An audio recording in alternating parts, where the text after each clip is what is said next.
안녕하세요. 여러분들과 이번 시간에 효소 반응에 대해서 살펴보고자 합니다.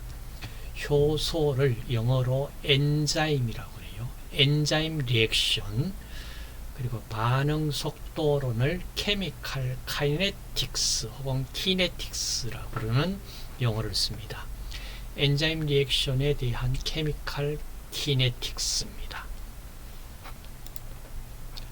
우선 효소가 무엇인지에 대해서, 그리고 효소가 어떻게 작용되는지, 작용 기전, 영어로는 메커니즘이라는 용어를 씁니다. 작용 기전, 이 메커니즘에 대해서 살펴보고자 합니다. 또한 효소 반응이 어떠한 속도로 진행되는지, 그리고 효소 반응에서의 여러가지 저해제가 이니비터라는 저해제가 나타납니다. 자, 이 저해제에 대해서 살펴보도록 하겠습니다. 우선 효소라는 것이 어떤 성질을 가지고 있고 역할은 무엇인지에 대해 살펴보고자 합니다. 효소는 우리가 촉매라는 용어를 여러분들 들어보셨을 겁니다. 자, 화학 반응, 그리고 물질의 변환 과정을 일으키는 화학 반응을 속도를 증가시키는데 일조를 해주는 매개체입니다. 촉매라고 얘기를 하는데, 특별히 이 우리 생명체 속에서의 촉매를 효소라는 용어로 얘기를 하고 있습니다. 그래서 효소 그러지만은 일종의 촉매다. 자, 촉매라는 것은 무엇이냐 하면은 자기 자신은 반응 과정에 소모되지가 않습니다. 그 얘기는 촉매라는 그 물질, 효소라는 물질이 어떤 반응에 의해서 반응 생성물이 된다든지 이런 역할을 하지는 않습니다. 단지 반응을 빠르게 만들어주는 역할을 하는데, 그걸 우리가 어떻게 해서 반응을 빠르게 할 수 있느냐, 그게 활성화 에너지, 액티베이션 에너지라고 합니다. 이 액티베이션 에너지를 낮춰줄 수 있다. 다시 말해서 효소가 없다면은 이와 같은 점선을 따라서 높은 산꼭대기를 돌아서 반응이 생성물 프로덕트가 만들어집니다. 출발물질 S substrate라는 출발물질이 이와 같이 높은 산꼭대기의 전이 상태, 트랜지션 스테이트라고 우리가 얘기를 했었죠. 전이 상태를 거쳐서 생성물을 만들어 주는데, 이 에너지를 여기에서 반응물에서 전이 상태까지의 이만큼의 높이 크기의 에너지를 우리가 액티베이션 에너지라고 이름을 부릅니다. 액티베이션 에너지, 자, 일반적으로 액티베이션 에너지를 EA에서 A 액티베이션 이런 용어를 쓰는데, 자, 이 경우에는 우리가 활성화 에너지를 깁스 프리 에너지를 이용을 해서 표현을 했습니다. 어찌됐든지 이와 같은 높은 에너지를 필요로 하는데, 효소가 촉매가 작용이 되면은 이렇게 낮은 액티베이션 에너지로 반응이 진행될 수가 있습니다.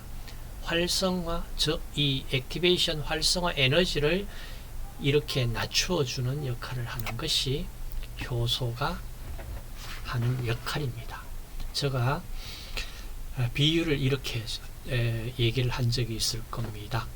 자, 높은 산을 거쳐서 등산을 해서 내려오는 것이 쉬우냐, 아니면은 이 높은 산을 중간에 어떤 터널을 만들어 두면은 터널을 통해서 쉽게 이 산을 빠져나올 수가 있느냐. 그 차이입니다. 그래서 활성화 에너지를 낮추어 줌으로써 화학 반응을 촉진시켜주는 역할을 하는 역할이 촉매 혹은 효소의 역할입니다. 자, 이걸 우리가 그러면 효소가 촉매로 작용을 해서 또한 이 반응 전체 속도에 영향을 주는 인자들이 무엇이 있느냐? 촉매 이외에도 첫째, 기질 농도가 영향을 줍니다. 자, 제일 처음 기질이 없을 때는 초기 속도는 나오지 않지만 기질 농도를 점차 이렇게 증가시키면은 속도가 반응 속도가 커질 겁니다. 그런데 어느 정도 기질 농도를 더 이상 기질 농도가 아무리 많이 증가시키더라도 속도는 변함이 없는 상태에 이릅니다. 자, 이 속도를 우리가 최대 속도 V maximum 해서 이렇게 표현을 하겠습니다. 그래. 자, 반응 속도가 기질의 자, 이쪽 초기에는 거의 뭐 아마 1차적 기질 농도와 반응 속도, 초기 속도는 비례해서 증가가 될 겁니다. 그러나 기질 농도가 무작정 많아진다고 해서 속도가 계속 증가되는 것은 아니다. 일반적으로 기질 농도가 증가하면은 이 반응 속도도 증가를 합니다. 그러나 최대 속도에 도달할 때까지 증가한다. 자, 이렇게 설명을 할 수 있겠습니다. 그 다음 또 영향을 주는 것이 온도입니다. 일반적으로 온도가 높아지면은 반응 속도가 증가하게 되어 있습니다. 그런데 자, 이것이 어느 정도 최적 온도가 존재한다는 것을 우리가 실험에서 알 수 있습니다. 자, 이 얘기는 온도가 무작정 높아진다고 해서 반응 속도가 증가하는 것은 아니다. 자, 최적 온도가 존재를 한다. 자, 그러면은 그 다음 또 영향을 주는 인자가 pH가 반응에 영향을 줄 수 있습니다. 자, pH 굉장히 민감한 요인이 될 수 있습니다. 그러므로 pH 컨트롤이 정확히 되어야 됩니다. 일정한 pH 값에서 반응이 진행이 되어야 되기 때문에 최적 pH가 있습니다. 자, 이게 왜 이렇게 영향을 받느냐? 예로서 지금 펩신 같으면은 산성 하에서 아주 최적 상태를 나타냅니다.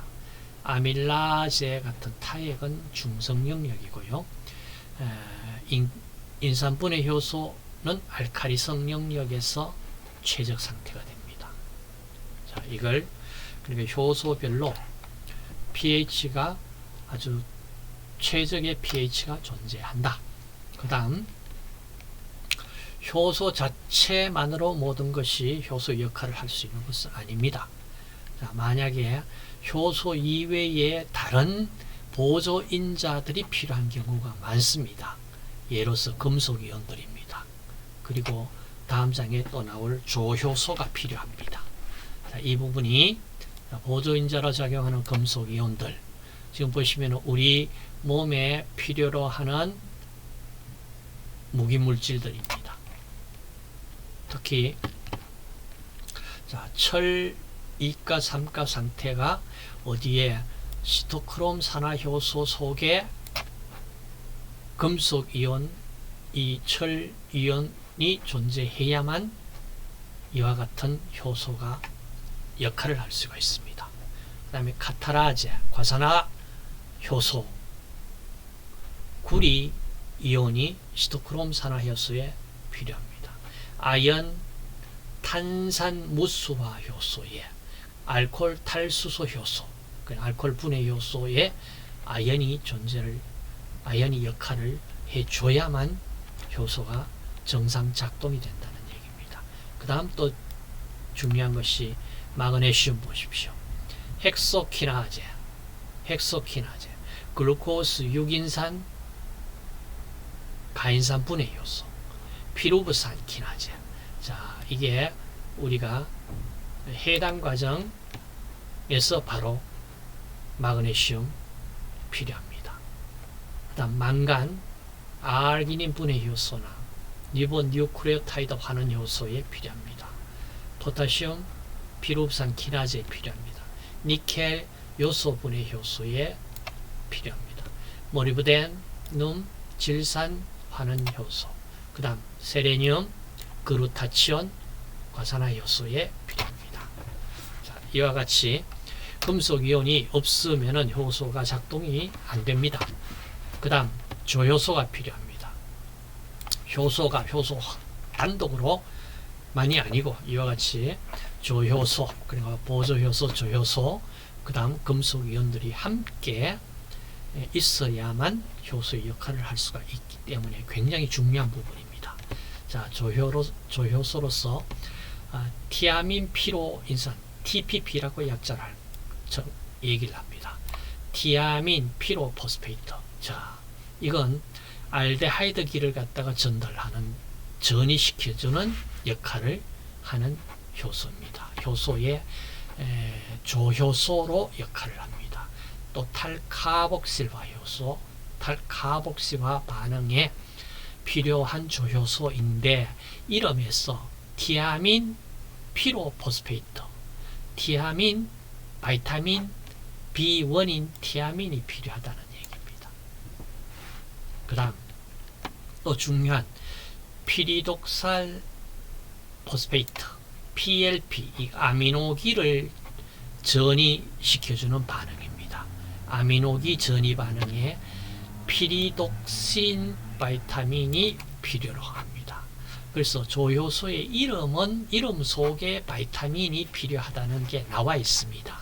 자, 여기에 리보플라빈, 플라빈 모노뉴크레오타이드, 플라빈 아데닌 플라빈 아데닌 다이뉴크레오타이드, FAD, 그 다음 리보플라빈이 들어가 있잖아요. 바이타민 리보플라빈 필요합니다. 그 다음에 NAD, 니코친 아마이드 아데닌 다이뉴크레오타이드 약자입니다. 니코친 아마이드 아데닌 다이뉴크레오타이드 포스페이트, NAD나 NADP에 여기에 니코친 아마이드, 자, 필요한 게 바이타민 나이아신입니다. 산화하는 반응에 관여되는 겁니다. 그 다음 코엔자임 A 캐서 조효소 A입니다. 자, 이건 아실기를 옮겨주는 역할을 합니다. 아실기. 자, 판토텐산이 필요합니다. 그 다음 5' 디옥시아데노실 코발아민. 자, 여기에 코발아민 나오는데, 자, 이게 바이타민 B12입니다. 코발트가 들어가 있습니다. 자, 그 다음 바이오시틴 해서 비타민 바이오틴이 필요로 하는, 자, 카복실화 반응에 관여되는 조효소입니다. 다음 테트라하이드로엽산, 그러니까 테트라하이드로폴레이트, 자, 폴레이트 엽산이 필요합니다. 탄소 전이 반응입니다. 탄소 하나를 옮겨주는 역할을 합니다. 리포산, 자, 리포산 필요로 합니다. 아실기 전이 반응입니다.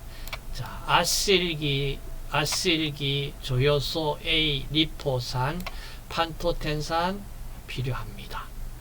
그 다음에 산화하는 반응에 FAD, NAD, NADP, FAD 필요합니다. 리보플라빈, 나이아신. 자, 이와 같이 조효소 관계도 지금 당장은 여러분들이 기억을 못하더라도 굉장히 중요한 부분이니까 여러분들이 이해를 해 주십시오. 자, 이어서 효소에 대해서 효소를 그럼 어떻게 분류할 것이냐. 자, 분류하는데 분류하는 그 명칭에 보시면은 주로 기질 명칭 또는 효소 작용을 나타내는 명칭의 끝에 아제 이렇게 끝납니다. 전미사로 아제. 예로서 유레아제, 요소 분해 효소를 유레아제라고 이름을 부릅니다. 이 요소 가스분해를 촉매하는 효소입니다. 이와 같이 각 효소를 4개 숫자로 분류된 번호를 줘가지고 이렇게 이름을 지었어요. 대분류, 소분류 이런 식으로 붙였는데, 자, 이 방법이 명화가 좋은 정보는 제공하는데 일반적으로 지금 사용하는데 좀 불편이 있어가지고 이 계통명보다는 일반명을 많이 사용하고 아직도 사용하고 있다는 것을 이해하시고, 자, 국제분류법에 따라서 효소 나타낸 것이 이겁니다. 자, 산화 환원 효소. 산화를 영어로 옥시데이션 그럽니다. 그래서 환원을 리덕션 그래요. 산화 환원이 동시에 일어나기 때문에 옥시도 리덕타제 끝에 아제 우리가 붙였잖아요. 옥시도 리덕타제 산화 환원에 관여하는 효소다. 그 다음에 전이 효소는 자, 트랜스퍼 그러면 어디에서 어디로 옮겨준다. 그러니까 전달해준다. 이런 뜻입니다. 전이 효소. 트랜스퍼라제. 자, 기능기를 전달 반응을 촉매해준다. 자, 예로서 자, 이와 같이 PLP가 메칠기를 여기에 글라이신에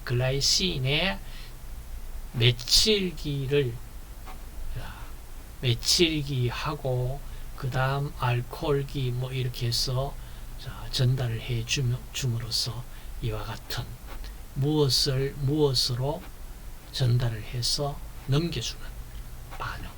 다음 가수분해 하이드로라제라고 이름으로 가수분해 물을 넣어서 분해시킨다. 자, 유레아 요소가 있습니다.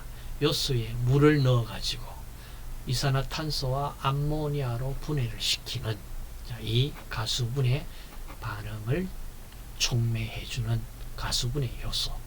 그 다음 분해 요소. 자, 리아제라고 그래요. 자, 리아제. 일반적으로 이중결합으로 기능기 첨가 또는 뭐 어떤 역반응을 촉매해 준다. 그러니까 어떤 한 분자의 물질이 자, 2개 이상으로 분해되는 자, 이런 효소, 이런 반응을 촉매하는 효소입니다. 분해 효소. 예로서 피루브산이 있는데 이걸 아세트알데하이드와 CO2로 만약에 한 분자 물질을 2분자 이상으로 분해시켰다. 아세트알데하이드와 CO2로 분해시켰다. 그 다음 이성질화 효소 아이소머라제라고 합니다. 아이소머 분자식은 같지만은 물질은 다르잖아요. 그래서 예로서 이성질체로 변화시켜 버립니다. 분자 내 기능기 전이에 있어 분자 내 재배열 반응으로 다른 물질이 분자식은 같지만은 다른 물질인 이성질체로 만들어 버린다. 이 얘기입니다. 그 다음 연결 효소는 리가제라고 이름을 부를게요. 리가제. 위쪽에 분해 효소와 반대 개념입니다.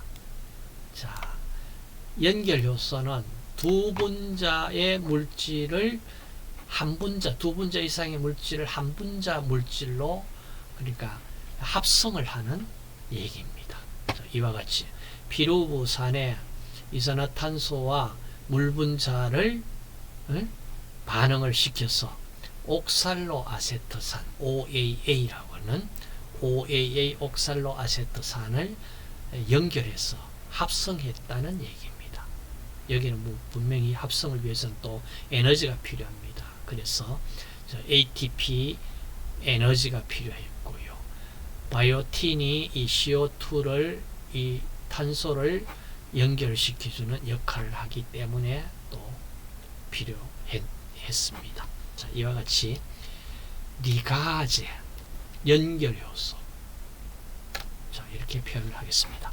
다음은 그럼 효소가 어떤 작용 메커니즘으로 효소 역할을 하느냐. 자, 여기에 대해서 우리가 효소와 반응한 기질은 앞쪽에서 말씀드렸고요. 자, 반응물입니다. 반응물을 우리가 이름을 기질이라고 이름을 부를게요. 그러면은 일단 기질과 효소가, 그러니까 효소 활성 부위의 기질하고 효소가 결합을 하면은 이제 효소와 기질 복합체가 만들어진다. 자, 이 복합체 만들어졌는 이 상태가 결국에는 전이 상태입니다. 그리고 전이 상태를 거쳐서 이제 생성물이 만들어집니다.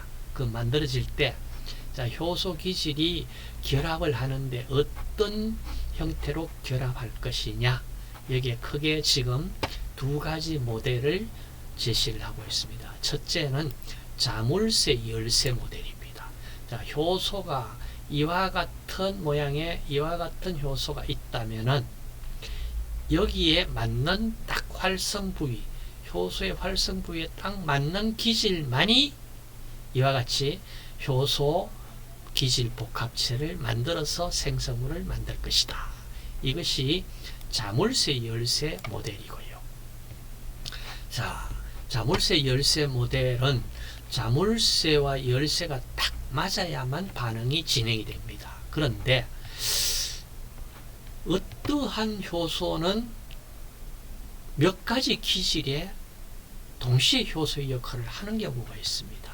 자, 이런 경우에는 그럼 어떻게 설명을 할 것이냐. 자, 그 설명은 자물쇠 열쇠 모델로는 설명이 불가능하잖아요. 그래서 자, 이렇게 이제 설명을 하는 거예요. 자, 기질이 있는데, 자, 효소는 처음 이와 같이 딱 맞아 들어가는 것이 아니고 기질과 효소가 이렇게 맞추어 들어간다. 그래서 유도 적합하게 효소가 기질에 맞춰서 이와 같이 전이 복합체를 만들고 반응 생성물을 만든다. 이런 모델을 유도 적합 모델이라고 이름을 부릅니다. 자, 어찌되었든지 효소가 이제 효소의 역할을 했어요.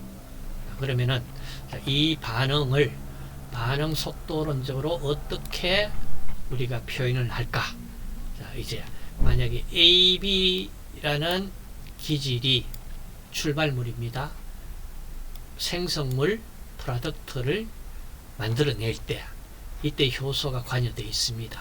자, 이 관여되어 있을 때 반응 속도론을 한번 설명을 해 봅시다.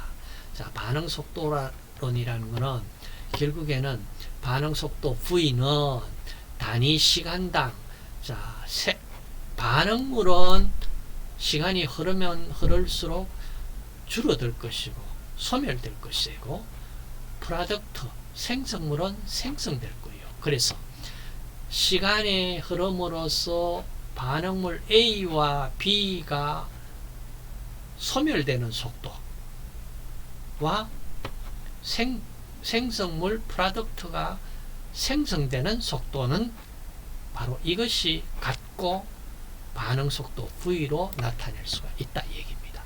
그래서 A, B는 반응물은 소비가 되기 때문에 마이너스를 붙였고요. 마이너스를 붙였고 생성물은 생성되기 때문에 플러스로 그냥 붙였습니다. 자, 그러면은 이 속도식은 다시 말해서 반응 속도는 반응물 A에 몇 성에 비례하는지 그리고 비례 상수를 우리가 K라고 둔다면은 이것이 반응 속도 상수입니다. Rate Constant라고 그래요. 자, 그리고 X를 우리가 몇 성에 만약에 1성에 비례하면은 1차 반응, 이 제곱에 비례하면 2차 반응 이렇게 해서 X를 리액션 오다 반응 차수라고 그럽니다. 만약에 0차 반응도 있고요. 1차 반응도 있고 2차 반응도 있고 3차 반응도 있고 이와 같이 생성물의 몇 승에 비례하는지를 우리가 반응 차수라고 얘기를 하자. 자, 그래서 앞쪽에서 우리가 반응 속도는 당연히 어떤 온도나 pH 등의 반응 속도 상수와 온도 pH의 영향을 받는다라고 얘기를 했었고요. 자, 이제 이 두 식을 이제 합하면은 반응 속도는 델타 T분의 마이너스 델타 A. 자, 이렇게 하고 K 반응 속도 상수 K 그리고 반응물의 X승에 비례한다. 자, 이런 식으로 우리가 반응 속도 식을 쓸 수가 있습니다. 자, 그다음 이어서 자, 이제 반응 속도를 이제 살펴보도록 할게요. 자, 우선 자, E가 엔자임 효소입니다. 효소 S substrate 반응물입니다. 자, 효소와 기질이 효소 기질 복합체를 만들고 그리고 나서 생성물을 만들고 효소는 글자 그대로 지금 반응 생성물에 나타나지 않고 효소는 자기는 변함이 없다는 얘기예요. 여기 기록되어 있죠. 그러니까 반응 전후의 효소는 그대로 남아있다. 그 얘기입니다. 자, 이렇게 표시를 했고 그러면은 자, 엔자임 서브스트레이트 복합체가 다시 반응이 정반응과 역반응의 반응이 동시에 일어날 수가 있기 때문에 이 정반응을 K1, 역반응을 K 인버스 이렇게 표현을 했습니다. 다시 말해서 또 엔자임 서브스트레이트가 프로덕트를 나타내는 정반응 K2, 그 다음 역반응 K 마이너스 2 이렇게 표현을 했는데 사실은 이 반응은 거의 잘 일어나지 않는다라고 보시면은 나중에 이건 무시가 가능합니다. 자, 무시 가능하고 그 다음 반응 속도는 기질 농도에 이와 같이 처음에는 이렇게 직선적으로 변하다가 기질 농도가 어느 정도 수준 이상 되면은 기질 농도에 변함이 없는 최대 속도에 이른다. 자, 이렇게 보시고 자, 이 표현에서 나와 있는 자, 최대 속도의 2분의 1이 되는 자, 이 속도에 해당되는 자, 이 기질 농도 이 값을 자, 여기서 지금 언급이 됐으니까 KM이라고 쓰고요. 미카엘리스 멘텐 상수라고 이름을 부르겠습니다. 자, KM이 여기에서 구할 수가 있는데 최대 속도의 절반에 해당되는 기질 농도 값이 KM 값입니다. 미카엘리스 멘텐 상수라고 이름을 부를게요. 자, 그러면은 효소 반응과 미카엘리스 멘텐 식에 대한 내용들입니다. 자, 이 내용을 제가 여러분들이 보시도록 링크를 걸어뒀습니다. 자, 효소에 대해서 미카엘리스 멘텐 상수 어떻게 구하는지 그 다음에 나의 뒤쪽에 나오는 라인 위버 버크 이중 역수 도시에 대해서도 언급을 해뒀으니까요. 자, 이 자료를 꼭 보시고 나야만 이해하시기가 쉬울 겁니다. 자, 그러면은 이어서 보셨다는 가정하에 진행을 하도록 하겠습니다. 자, 미카엘리스 멘텐 식이 유도된 결론식은 이겁니다. 자, 이 식입니다. V0는 V 맥시멈 최대 속도와 기질을 곱했는 값을 Km 플러스 기질 농도로 나눈 이 식은 여러분들이 기억을 좀 하시는 것이 굉장히 바람직합니다. 자, 그래서 앞쪽에서 보셨듯이 초기 속도가 최대 속도의 절반이 되는 경우, 다시 말해서 V0가 2분의 1 맥시멈 값이 될 때에 자, Km 값을 우리가 구했다는 식입니다. 자, 양쪽 좌변 우변에 V 맥시멈 같이 들어있으니까 V 맥시멈을 나누어 버리면 떨어져 나가죠. 그럼 2분의 1은 substrate Km 플러스 S분의 substrate. 자, 이렇게 곱하면 ES가 Km 플러스 substrate 농도가 됩니다. 그러면은 substrate 농도는, 자, 다시 쓰면은, 자, 2배의 substrate 농도가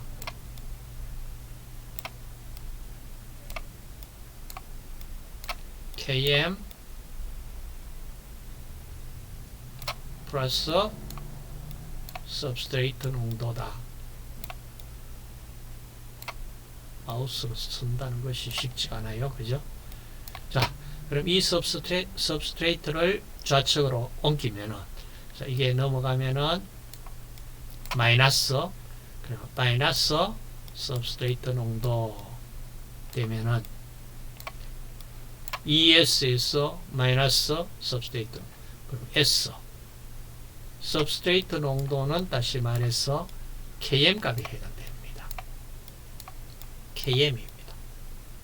그러면은 앞쪽에서 우리가 보셨는 것과 같이, 자, 최대 농도의 최대 속도 절반이 되는 속도에 해당되는 기질 농도가 Km 값이다. 그런 걸 여러분들에게 앞쪽에서 우리가 보셨습니다. 그래서 KM이 무엇이냐? 미칼레스 멘텐 상수 KM이 무엇이냐? 자, 묻는다면은, 자, 초기 속도가 최대 속도의 절반이 될 때의 기질의 농도이다. 자, 이것은, 자, 기질이 효소에 얼마나 쉽게 결합하는지를 나타내는 척도에 해당됩니다. 다시 말해서 효소에 대한 기질이 효소에 대한 친화도 얘기입니다. 자, 여기서 Km 값이 크면 클수록 친화도가 감소됩니다. 그 얘기는 Km 값은 작은 값이면 작은 값일수록 좋다는 얘기입니다. 그래서 Km 값을 보시면은 효소와 기질이 얼마나 친화력이 있는지, 자, 이걸 나타내는 값인데, Km 값은 작으면 작을수록 좋다. 자, 이렇게 생각하시고, 그 다음 Km 값이 앞쪽에 유도되면서 나왔는데 지금 보시면은, 자, 이겁니다. Km이 무엇이냐? 이 값입니다. 잘 자세히 보고 우리가 한번 봅시다. 만약에, 자, K 인버스 K2는 위쪽은 엔자임 기질, 엔자임 substrate 이 복합체가, 엔자임 substrate 복합체가, 아시겠어요? 소멸되는 반응 속도 상수입니다. 그러니까 위에는 분자는 엔자임 substrate, 자, 이 복합체가 소멸되는 속도고요. 분모에는 엔자임 substrate가 생성되는 속도입니다. 생성되는 속도입니다. 자, 이걸 생성 속도.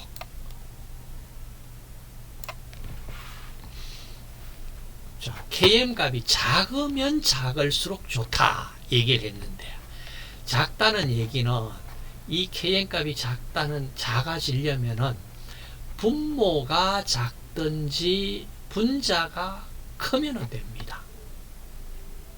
그렇죠. 다시 말해서 엔자임 substrate가 K2 값이 우리가 원하는 반응은 사실은 이 프로덕트 생성물을 얻기 위한 겁니다. 생성물을 얻으려고 그러면은 바로 K2 값이 커야 됩니다. 나중에 방해제, 저해제가 들어와서 엔자임 substrate가 소멸되는 속도가 크는 것은 우리가 원하는 프로덕트를 얻기 위한 반응에는 도움이 되지 않습니다. 그러니까 우선 가장 바람직한 것은 Km 값이 작으면 작을수록 좋다. 그런데 이게 작다는 얘기가 다시 말해서 K2 값이 크고요. K2 값이 크다는 K2 값 그러니까 뭐랄까요? 잠깐 여러분 K1 값이 Km 값이 작은 값이면 좋다는 얘기는 분모는 크면은 좋겠고, 그렇죠. 분모는 값이 크고 분자는 값이 작으면 작을수록 좋습니다. 자, 작으면 작을수록 좋은데 지금 보시면은 이 엔자임 substrate에서 프로덕트 가는 이 값은요 상당히 빠릅니다. 상당히 빨라요.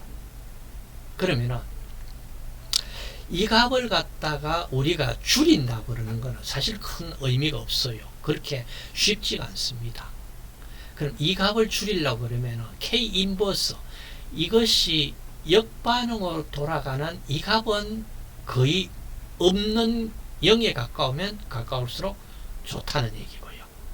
그 다음 K1 값은 이거는 빨리 엔자임 substrate가 많이 만들어져야 되니까 K1 값은 클수록 좋습니다. 그렇죠. 그러니까 K1 값이 클수록 이 Km 값은 낮아지게 되어 있습니다. 자, 이걸 생각하시면은 이제 여러분들이 자, K1 값은 크고 이 값은 뭐 아주 빨리 진행이 되기 때문에 자, 이걸 Km 값을 줄이기 위해서는 이 K1 값이 커져야 됩니다. 커져야 됩니다. 그리고 나면은 엔자임 substrate만 복합체만 만들어지면은 이 프로덕트로 가는 것은 쉬워요. 자, 그럼 이 반응에서 우리가 만약에 자, 엔자임 substrate가 이와 같이 역반응이요. 이쪽으로 가는 역반응 K 인버서가 자, 만약에 K1보다 굉장히 크다. 그럼 여기에서 자, 이쪽에서 K 인버스 값이 K2 값이네. K 인버스 값이 K2 값보다 훨씬 크다면은 K2가 무시되는 거예요. K 인버스가 K2보다 훨씬 크다면은 자, 이 경우에는 K2는 자, 이런 경우에는 K2는 무시되고 이게 생략되고 K 인버스분의 K1분의 K 인버스 자, 이렇게 구해진다는 얘기고 자, 이런 경우 그 다음 다시 한 가지 자, 우리가 Km 값이 Km과 조금 이제 성질이 다른 캐탈리스트에서 전환수라는 용어를 하나 더 얘기를 하겠습니다. 자, 이것은요, 자, 효소가 기질하고 완전히 결합됐다는 얘기입니다. 100% 포화로 완전히 포화됐을 때 효소가 생성물을 얼마나 만들어낼 수 있느냐, 단위 시간당. 그러니까 효소 1몰이 완전히 효소 역할 100% 효소 역할을 했을 때 생성물은 얼마나 만들어낼 수 있느냐. 자, 이걸 우리가 전환수라는 상수로 하나 도입을 할게요. 자, 다시 말해서 그러면은 이거는 최대 속도를 효소 전체 농도로 나눈 값입니다. 전환수 K 캐탈리스트는 V 맥시멈을 E0 그러니까 효소 전체 효소량으로 나눴을 때 자, 이렇게 우리가 정의를 하면은 자, 이걸 우리가 앞쪽에 자, V 맥시멈은 K 카탈리스트 E0라는 자, 요 항에 넣어버리면은 자, 만약 이때 기질 농도가 KMB에서 기질 농도가 아주 작다 그러면은 이걸 무시를 했습니다. 무시하고 나니까 자, 이 식이 됩니다. 앞쪽 식에서 자, 무시했을 때 자, 이 식이 되었는데 자, 이거는 무슨 얘기냐 하면은 이제 여러분들 효소에서 여기 KM, 미카엘리스, 멘텐 상수가 나와 있고 방금 얘기했는 전환수가 나와 있습니다.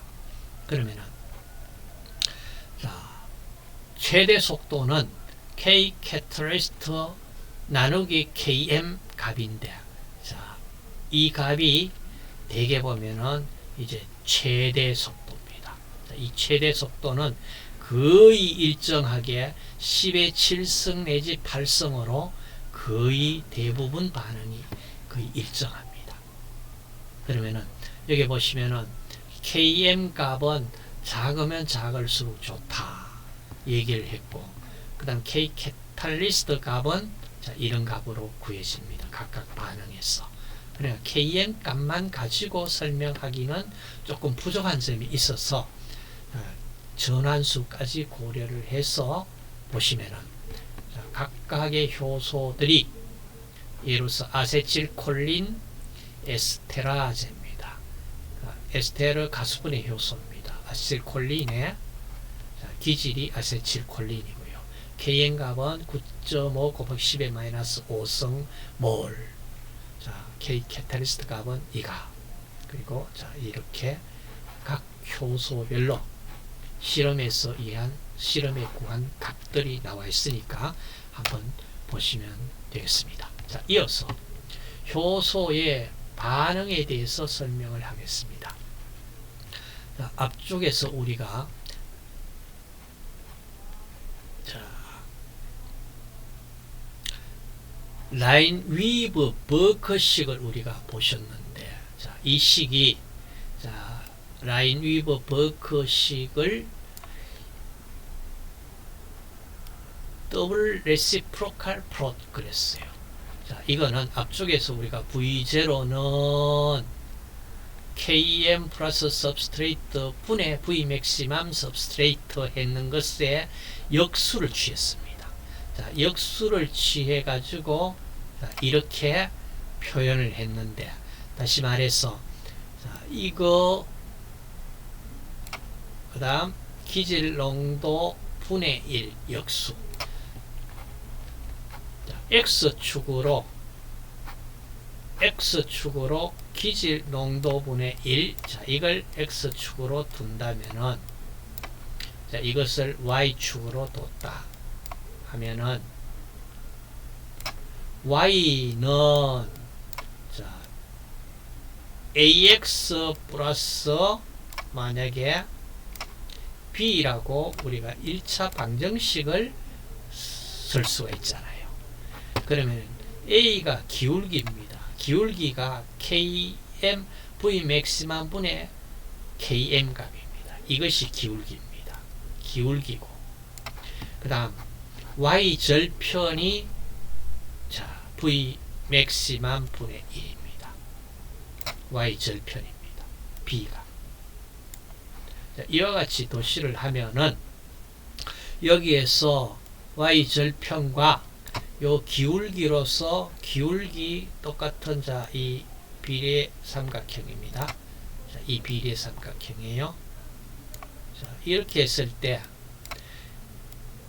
x 절편이 자, 이 값입니다. 자, 여기가 0이니까 이쪽으로 갔으니까 마이너스 얘기고요. 실제로 뭐 마이너스 값이 존재하는 건 아니죠. 그러니까 이만큼이 kn분의 1 값이라는 얘기예요. 그러니까 이 값이 커진다는 얘기, 음으로 커진다는 얘기는 다시 말해 이 역수기 때문에 kn 값은 작아지는 형태예요. 자, 이와 같이 해서 절편으로부터 최대 속도를 구할 수가 있고 x절편으로부터 kn 값을 구할 수가 있는 자, 이와 같은 식이 유도되었습니다. 굉장히 중요한 식입니다. 자, 이 식을 가지고 이제 우리가 효소 활성에 대한 내용도 설명을 할 겁니다. 자, 효소 활성에서 저해제가 있다고 했습니다. 자, 이니비터라고 이름을 부를게요. 이니비터. 일반적으로 I 이렇게 표현을 하겠습니다. 효소 작용을 방해합니다. 방해한다는 얘기는 촉매 반응 속도를 감소시키는 물질입니다. 감소시키되 두 가지 반응이 있습니다. 가역, 비가역입니다. 가역을 영어로 리버시블, 비가역을 이리버시블 그럽니다. 가역은 정반응, 역반응이 동시에 일어날 수, 그러니까 정반응과 역반응이 진행이 될 수 있는, 비가역은 한쪽 방향으로만 반응이 진행되는 형태입니다. 자, 여기에 보시다시피 지금 화살표가 이렇게 정방향, 역방향 다 반응이 가능하다. 이것이 바로 지금 얘기하는 가역 반응입니다. 자, 여기에서 보시면은 엔자임 substrate가 프로덕트로 갈 때는 한쪽 방향으로만 화살표가 보이죠. 이 경우가 바로 정반응만 가능하고 역반응은 불가능하다는 비가역 반응 표시입니다. 그래서 반응식에서 화살표가 한쪽 방향이냐 양쪽 방향이냐에 따라서 리버시블, 가역, 비가역 이렇게 구분을 합니다. 자, 그러면은 자, 저해제를 지금 보겠는데 자, 경쟁적 저해제를 설명을 하겠습니다. 자, 이니비터인데 경쟁을 한다. 자, 영어로 competitive inhibitor 이렇게 표현을 하겠습니다. 경쟁한다. 누구와 경쟁하나? 자, 이겁니다. 효소의 활성 부위에요. 기질하고 이 저해제가 경쟁을 합니다. 자, 여기서 보시다시피 효소가 있는데 이 효소의 활성 부위에 기질이 결합하면은 엔자임 substrate 컴플렉스가 만들어지고 그리고 생성물로 갑니다. 그런데 만약에 이 효소 자리에 효소의 활성 부위에 이 이니비터 저해제가 결합을 해버리면 이와 같이 EI 복합체가 만들어집니다. 그런데 문제는 자 EI 이니비터 여기는 화살표가 양방향이죠. 그러니까 리버시블입니다. 그러니까 EI가 다시 역반응으로 이렇게 돌아가면은 효소가 살아납니다. 그러면은 자, 이 경우에 경쟁적 저해제의 특징은 이제 효소의 활성 부위에 기질하고 저해제가 경쟁하면서 경쟁적으로 결합을 합니다. 자, 이랬을 때 특징이 뭐냐 하면은요, 만약에 이 기질 농도를 굉장히 크게 만들어 주면은요, 농도를 높여 주면은 처음에는 반응이 속도가 느리지만 기질 농도를 상당히 많이 줘버리면은 자, 이렇게 저해제 되어 있더라도 이 저해제가 가역 반응이기 때문에 엔자임이 만들어지고 이쪽으로 프로덕트를 만들어냅니다. 특징이. 그러면은 기질 농도가 높은 농도에서는 최대 반응 속도 V 맥시멈에 도달합니다. 자, 이것이 특징입니다. 자, 보시다시피 자, 이겁니다. 저해제가 없을 때는 자, 이렇게 자, 이런 식으로 지금 그래프가 그려지는데, 만약에 경쟁적 저해제가 존재한다면은 자, 이렇게 반응 속도 분의 1이기 때문에 이 값은 실제로는 반응 속도는 저해제가 없는 반응보다 느리다는 얘기입니다. 여러분들 이게 V분의 1이기 때문에 KM분의 1이기 때문에 여러분들 그렇게 자, 이해를 하세요. 그러면 자, 대표적인 예가 이겁니다. 자, 숙신산 탈수소 효소가 지금 숙신산에서 푸마르산을 만들어내는 역할을 합니다. 자, 이때 숙신산 탈수소 효소에 숙신산도 숙신산도 결합을 할 수가 있고, 말론산이 있다면 말론산도 이 효소에 경쟁적으로 숙신산과 말론산이 경쟁을 하면서 서로 결합하려고 합니다. 자, 이와 같은 경쟁적 저해제일 때 이 붉은색 적색으로 지금 이제 저해제가 존재하면은 적색으로 나타납니다. 그러니까 V 맥시멈 값은 변함이 없다 이 얘기입니다. 근데 KM 값은 KM분의 1이 줄어들었으니까 KM 값은 증가합니다. KM 값이 증가한다는 얘기는 KM 값이 작은 값이면 좋다고 그랬는데 증가하니까 바람직하지 않죠. 자, 이 경우가 경쟁적 저해제입니다.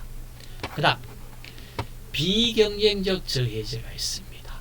자, 이건 영어로 non-competitive inhibitor입니다. 자, 효소 활성 부위와는 다른 부위에 결합합니다. 그러니까 경쟁이 아닙니다. 비경쟁입니다. 다시 말해서 자, 이런 형태입니다. 자, 효소 활성 부위가 아닌 다른 부위에 결합해서 이것도 만들고, 그 다음 또 여기에 기질이 해서 이와 같은 것도 만들고 이와 같은 것도 만들고, 자, 이런 형태입니다.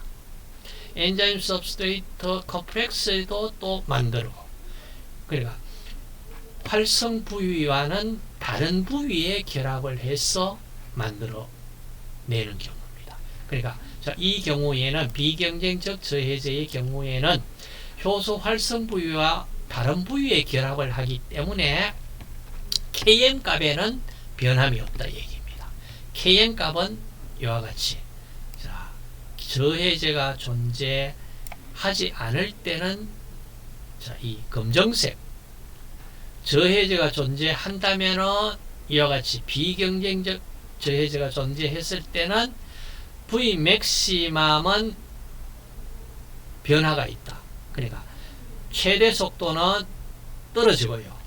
KM 값은 일정합니다. 자, 자세히 보세요. KM 값은 일정하죠. 그러니까 자, 이 경우에는 특징이 KM 값은 미카엘리스 멘텐 상수 KM 값은 일정합니다. 변함 없습니다. 일정합니다. 일정하고 V 맥시멈은 최대 속도는 당연히 저해제가 있으니까 최대 속도는 감소. 자, 그걸 이해하시고, 그 다음 불경쟁적 저해제가 있습니다. uncompetitive inhibitor. 자, 이건 어디에 결합하냐 하면은 효소 기질 복합체에 이니비트가 결합을 합니다. 자, 여기에 결합을 합니다. 자, 여기에 결합을 해서 결국에는 저해되지 않는 상태는 이 검정선 적색선으로 나오고요.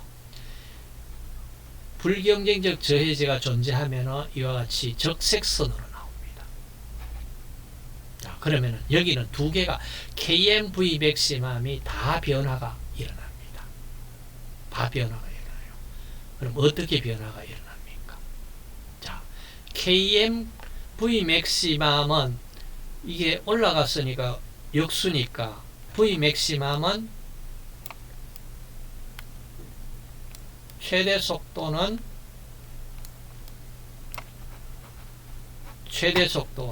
km 값이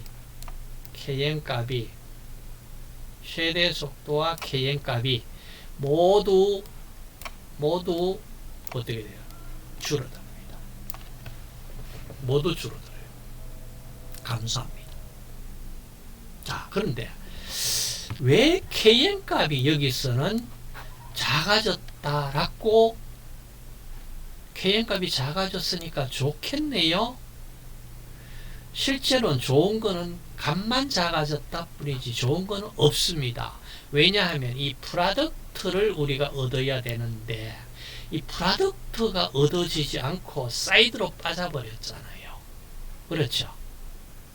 그래서 낮아졌는 것이지 실제로 우리가 원하는 프로덕트는 생성된 건 결과물은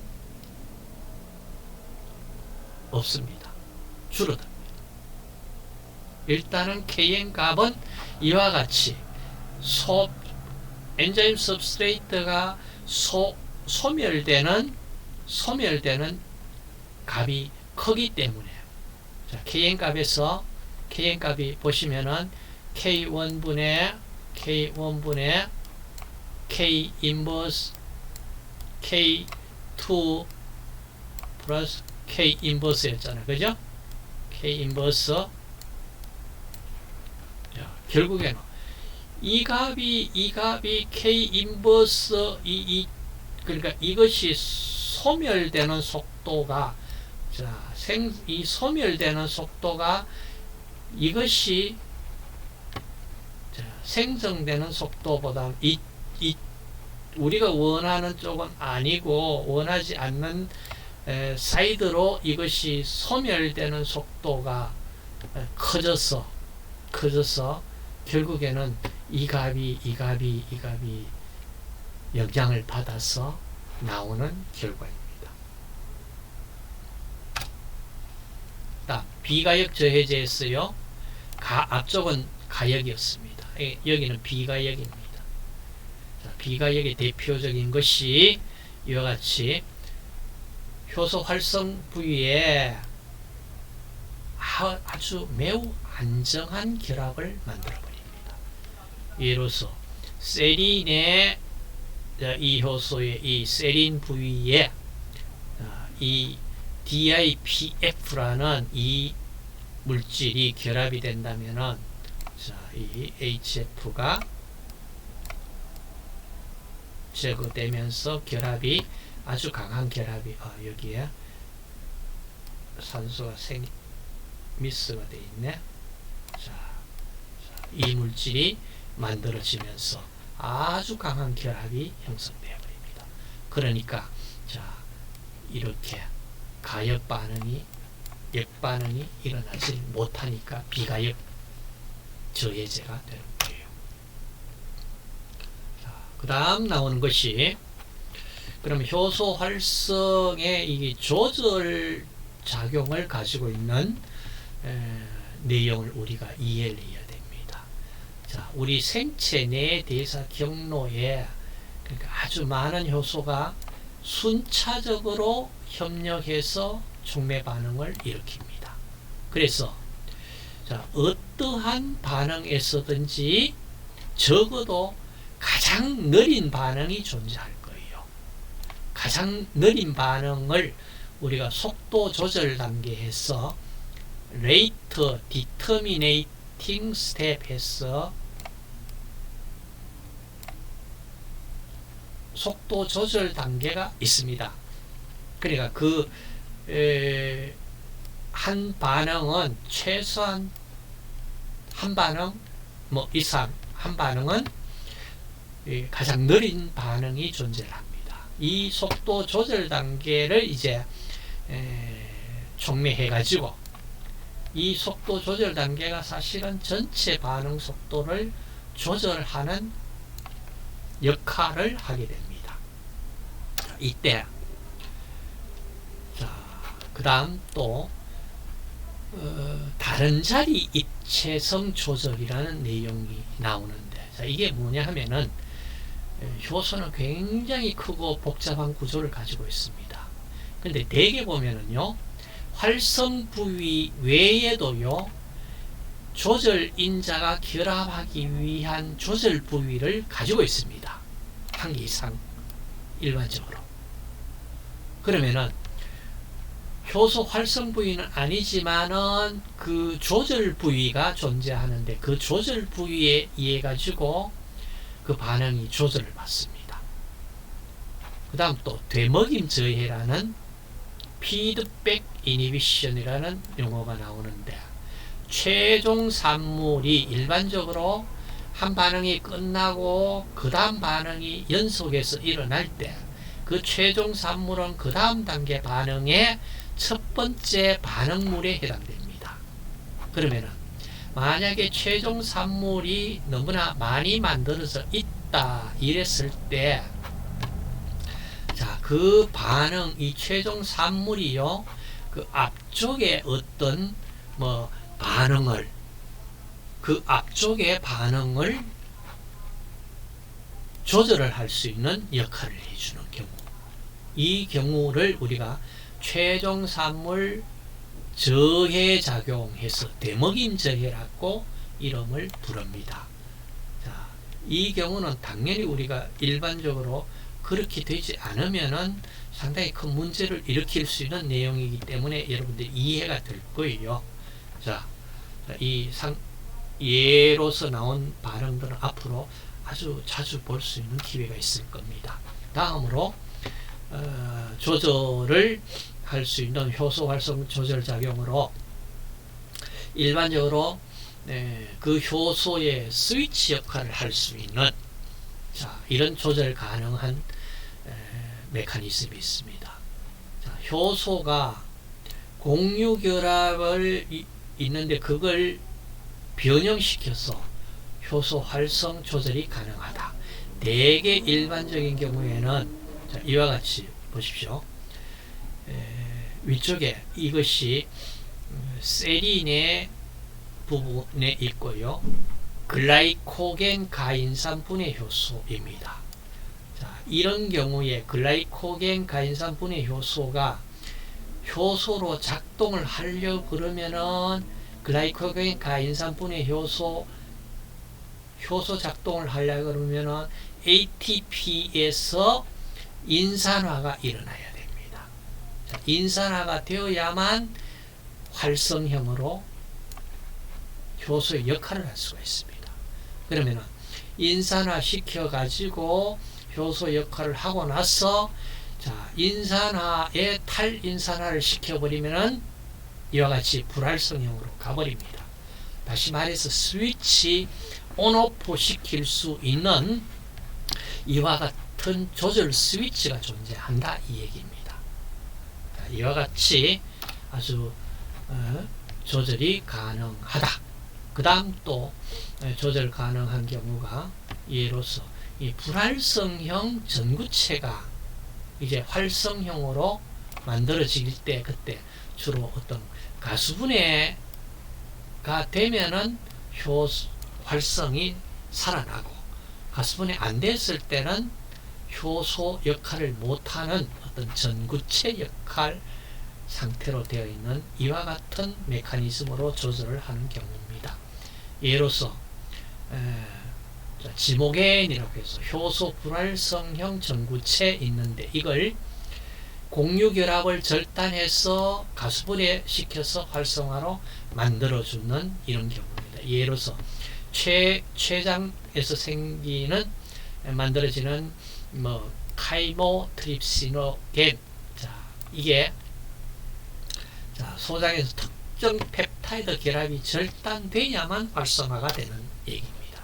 자, 이와 같이 불활성 형태의 이 효소가 이제 어떻게 하면은 활성형이 되느냐. 자, 이와 같이 가수분에 의해서 절단이 되어야만 활성을 띠는 형태입니다. 자, 그러니까 스위치 온 오프 조절할 수 있는 그러니까 작용을 할 수 있는 그 단계가 있다는 겁니다. 그 대표적인 예가 지금 펩시노겐이 활성을 띄려고 그러면은 펩신으로 만들어져야 되는데 활성제는 염산입니다. 그 다음 트립시노겐이 트립신으로 되어야 활성을 띱니다. 마찬가지. 자, 이런 것들 위와 췌장에서 합성되어서 지모겐이 활성형 효소로 되는데 활성제는 이와 같은 활성제의 도움을 받아서 역할을 한다. 그 다음 이런 효소 활성을 어떻게 조절하느냐. 일반적으로 전체 유전적 통계에서 효소 단백질의 합성 속도를 증가 또는 감소시킴으로써 조절이 가능하고요. 또한 생애 주기에 따라서도 특정 단계 특정 생리적 상황하에서 효소 합성이 조절이 됩니다. 자, 이와 같이 효소는 무엇인지를 우리가 요약을 한다면은 생체 내의 촉매이다. 촉매는 자기 자신은 변함이 없고 반응 속도를 빠르게 해주는 역할만 한다. 그 다음에 효소 작용 기전을 설명할 수 있는지 한번 머릿속으로 정리를 해 봅시다. 효소 반응 속도를 어떻게 설명할 수 있는지, 그 다음에 효소에 대한 저해제를 설명할 수 있는지 생각해 보시고 정리를 하도록 하면 좋겠습니다. 자, 이것으로 효소 반응에 대해서 마치고자 합니다. 수고하셨습니다.